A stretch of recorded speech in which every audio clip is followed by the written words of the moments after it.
Welcome back to Schoolhouse Cracked. I'm Dr. MC. This is Mr. Brett Derickson. Whoop, whoop. How's it going, everybody? We're excited today because we are filthy rich. Oh yeah, we've got bands. We've got Yes. bands, Brett. Yeah, Yep. actually, this Yep. is all fake money you see in front of you. But Marcus, I don't know what you've heard. It's coming up in my school district and school districts around the area. We've talked about the teacher shortage before. Yep. School districts and communities are reacting to that. They know that teachers are important. They're the key to unlocking inspiration and interest in student learning and fostering that growth. We have a local school district, a very popular school district with 244 jobs posted for next year, Holy cow. and they've had somewhere between 156 jobs posted all year round. So school districts are showing the money. What's happening is out of Denver, Colorado, a school district has taken the lead on raising base pay to a level that is significant. In my school district, we are looking at pay raises. What's the downside to all this money? What? As a bit of a school finance nerd, one of the things that always strikes me is schools and school districts are not revenue generating organizations like a business. So if you've got a great third quarter and you work for a tech firm, you can afford to give your employees raises. But money for public ed is static based off of a variety of factors from the state and local revenues. Yeah. And when I say revenue, I mean local taxes. Yeah, and so there's nothing that you can do tomorrow in a public school, As a superintendent, as a principal, right, yeah. to generate more money. But for the purpose of the show today, folks, I do have 10 $100 bills here, $1,000 of my wife's own money. And just to incentivize Dr. MC today, I just want you to know, anytime you say something that I don't anticipate that's really spot on, I'm going to go ahead and give you 100. Oh, that's a good carrot on a stick there. Yeah. So we talk about what a school district could do to raise revenue, and really the only thing kind of day to day is increase enrollment. Yeah. But we know in our state and nationwide we're seeing decreases in student enrollments, and the biggest school districts in our region and in our state are looking at closing some schools because of decreased enrollment. So what does that mean? Decreased enrollment means less per pupil funding. Yeah. Dollars are tied to a kid, and if that kid leaves, the money leaves with the kid as well. Okay. So we're trying to jack up base pay. So starting pay for a first year teacher, right? And you talked about the district up north. What was their number? What are they trying to move it up to? Everybody's trying to get to this kind of $50,000 mark. Let's just go step back for just a couple of seconds. One, let's just make sure, and I hope this is 101, and hope it's not condescending, but schools are generally funded in two different ways. Dr. MC just alluded to it. Peer pupil funding, that is state tax dollars. We do an October count. This happens all over the country, and we have to get as accurate as possible the number of students in our district, and then we get money for every single student in the state of Colorado. They're worth the same price. And then on top of that, this is where school funding gets controversial. It's property taxes and Local property taxes. Local property in taxes, your school district. yeah. And that has a lot to do with the quality of housing in your school districts, who are inherently have an equity issue on school funding, and that might be for another episode. But we want to make sure that everybody understands, like, that's pretty set. Yeah. And again, it doesn't matter how good your teachers do, or how hard your students work, or how interesting or engaging schools are. That's how they're funded. We're in the state of Colorado, and we are proud to boast in Colorado that we are not the lowest state for funding schools and teaching salaries. Our celebration is what? We're like 48th. Yes, we're somewhere between 48th and 49th in teacher pay, which is awesome to always not be last. And one of the most expensive states to live in, behind California and New York. Right, yeah. And we're also one of the states with the largest number of people with post-secondary degrees. So that's called the Colorado paradox, actually. Yeah. So here we are all benefiting from our education and not putting it back. So a little dig out there to the Colorado taxpayers, if that's our base. And we do have some really interesting legislation which makes it hard for citizens actually to invest more in their schools. But just to be a little bit political nasty for a second. That's where we're at. Here, though, what we're talking about is in our school district next year, we are looking at pay raises across the board, raising the base pay, which you were speaking of, and also increasing the pay of teachers, which is an incentive to stay in our school district. And I am proud to say this, and if you do know where I do work in a school district that values its adults, that cherishes its educators, and that tries to give us as fair compensation as they possibly can. And I do appreciate that.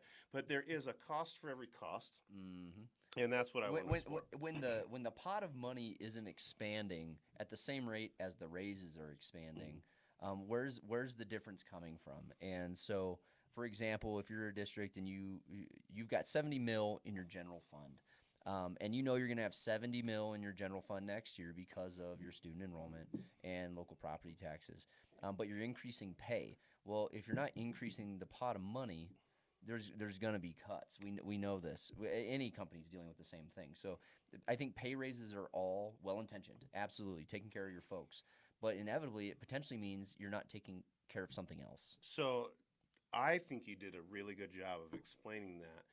But just for our audience, I do have I have 7 $100 bills. What happened to 10? Are you skimming? You skimming from the top? You said you had 10. Hey, I don't need it. You're not doing an audit, are you, right now?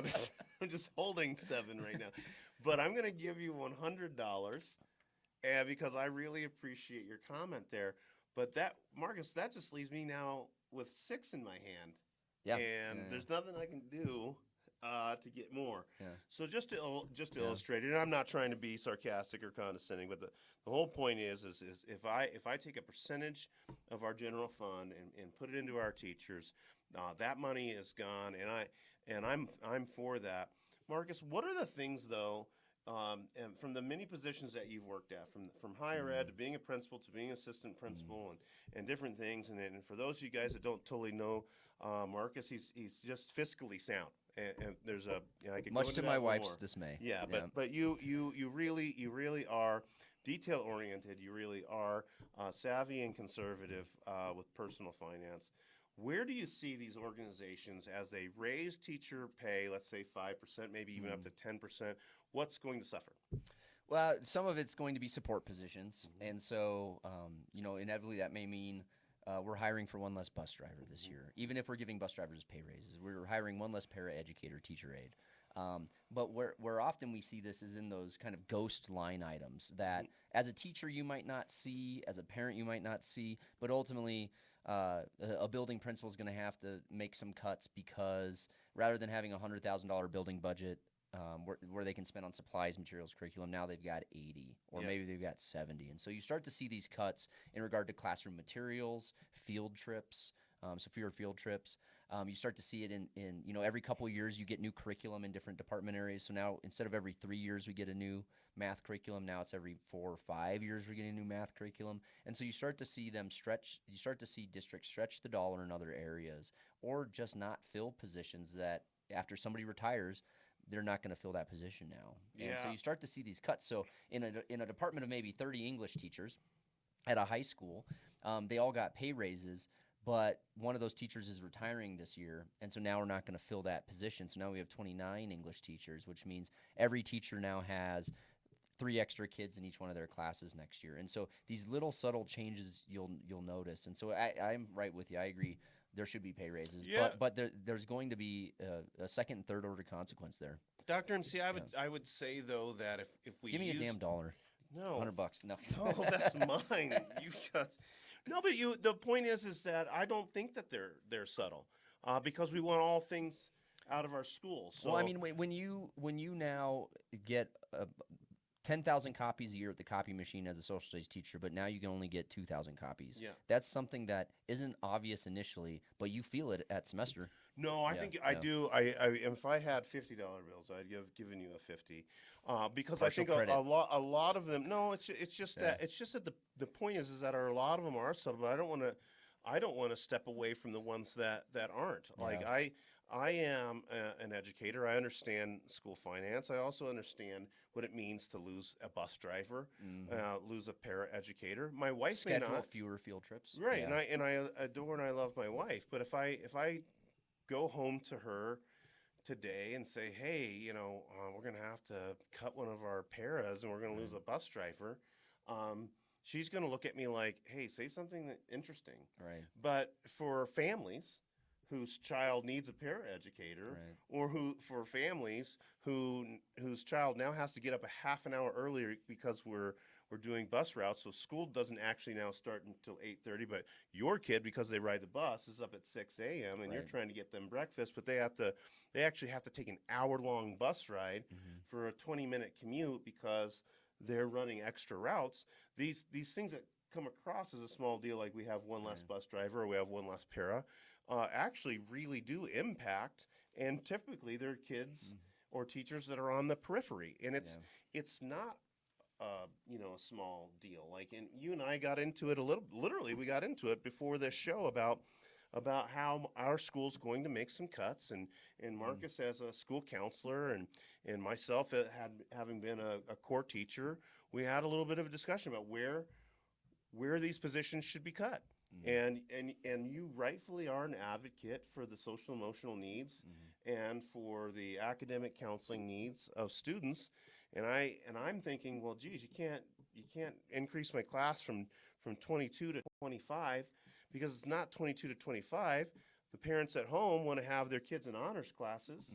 And so those honors and AP classes and international baccalaureate classes, those are kept small. Yeah. So it's not 22 to 25 in your That's the child's average, class. yeah. In your child's class, it might have gone from 27 to 29. And of students that maybe are less motivated. So it's like, the point, folks, is that show me the money. When it comes to retaining teachers, you just get what you pay for. There's really no re-slicing the pie here.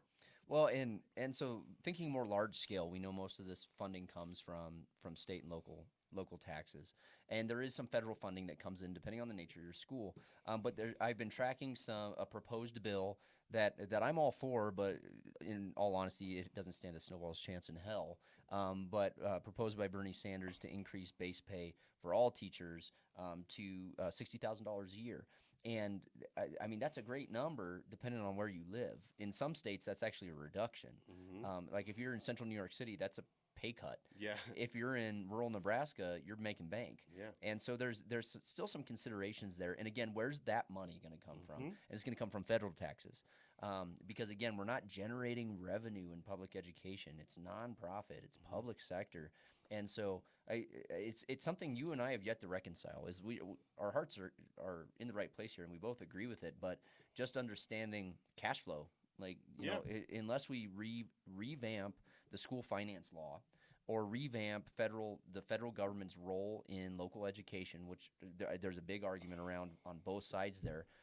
Where's that money going to come from? Yeah, and it just comes down to, why are we having this conversation? We're having this conversation because this is Schoolhouse Cracked, and we are looking at those things that challenge the foundation of what we believe is ultimately the most important institution in our country and in our democracy and in our economy. And you mentioned it earlier. Enrollments are down. This is not a critique for me, Marcus, and you know how I feel about some of these things, but charter schools are born out of this idea that a unique lens or approach to education might be what's exactly right for my kid. So I'm not going to criticize charter schools. I'm not going to criticize parochial or private schools or any of the growing magnet schools or niche Well, let's programs. be honest, they still get that per pupil funding when that kid moves if you're in a choice state, and so they're going to have the same problem. Yeah. And developing online schools. I mean, you might at home be like, oh, online schools or homeschooling this, but we don't know why families are making those choices. That could be because of significant medical needs. That could be because of just household needs. I love that we have a capitalist and a wide-ranging approach to learning in our country. What I am simply saying is I can't sit down and have a finance conversation with a parent who tells me the bus isn't here. This is complete and total incompetence. Well, ma'am, you need to write your local representative to support House Bill 1597, which will increase per pupil for rural areas tied to suburban funding for reading money. You're right. First of all, none of that is true or accurate, and it's actually nonsense is what I just said. But that's what a parent's going to hear anyway. Yeah. If their kid can't get to school on time because of our busing schedule. Yeah, and nobody. One of the neat things, as you know, that I get to do as part of my school district is recruiting teachers from out of state, and I love it. I love meeting young people. I love going to universities and finding out how higher ed is impacting like the development, which I think is really exciting, the Right. develop of new teachers. But at the same time, it also turns me into a bit of a charlatan or a crook Mm. when I'm saying, "Hey, come live in the Front Range. It's beautiful here. I hope you like ramen noodles." The point is that we are it's expensive to live here. Yeah. Um, we In many places across the country on a teacher salary, Right. absolutely. And do I want them to make more money and twice as much money? Of course. But I also want them to have access to curriculum. Yeah. I want them to have access to niche professionals like instructional Yeah. coaches or reading interventionists that are going to make them more effective in their classrooms and help them meet the unique needs of kids. And while we're changing and attracting or trying to attract more people into education through a higher base pay, we are going to be cutting off um, our left hand in spite of Yeah. our right. And robbing Peter to pay Paul. Whatever your favorite cliche is, insert it right here. There's just a limited amount of cash. Right. And I agree with everything you just said. Absolutely. Where's the money coming Yeah. from? I cannot let it slide. However, and I agree. Reading interventionists and access to them are very important. However, when you were arguing that point, you said reading interventionalist, and there's a level of irony I couldn't let pass up. Um, but I absolutely, and so for everybody watching home, parents and teachers, are you a teacher who your district's looking at a base pay raise? Are you a teacher whose district's not, and you're thinking about moving because of that? Are you a parent and you support this, but are trying to figure out how this makes sense and reconcile what that looks like for your tax dollars? So let us know your thoughts, opinions, comments at schoolhousecorrect@gmail.com. Be sure to subscribe to our YouTube channel at that button right below us here. Download us on all your favorite podcast channels. But Brett's, I did it just now too. Ha! Damn it. Final thoughts here on where the money's coming from. Yeah, and if you can find a reading interventionalist, you get a free $100 courtesy of Schoolhouse Cracked. By the way, we do have a nice sign here. I hope you guys notice. But at the end of the day, please let this conversation enter into your households. School finance is actually not much more complex than personal finance. If you want to upgrade your car and you're going to pay a little bit more money for that per month, then something's going to happen to the grocery bill or to maintenance of the house, or you're putting at jeopardy, whatever you can pay for extraneous expenses. And in schools, every dollar counts, and it matters. People matter most, and I'm proud of my school district and the school districts up north that are deciding to put money into the pockets of teachers, because I really do feel like if we can hire high-quality people, that we can figure out how to cover our bases. But with that being said, you can't have it all. You can't have the buses and the busing. You can't have the special educators and the unique programs like STEM programs. And eventually, folks, we're going to get back into that point where we were at a decade ago, where we're no longer looking at vocational programs or technical things. Not everything can be paid for. So please think about what your child's education is worth, and learn a little bit more about how your schools are funded, what your state does, how competitive your state is, and certainly weigh in. All right.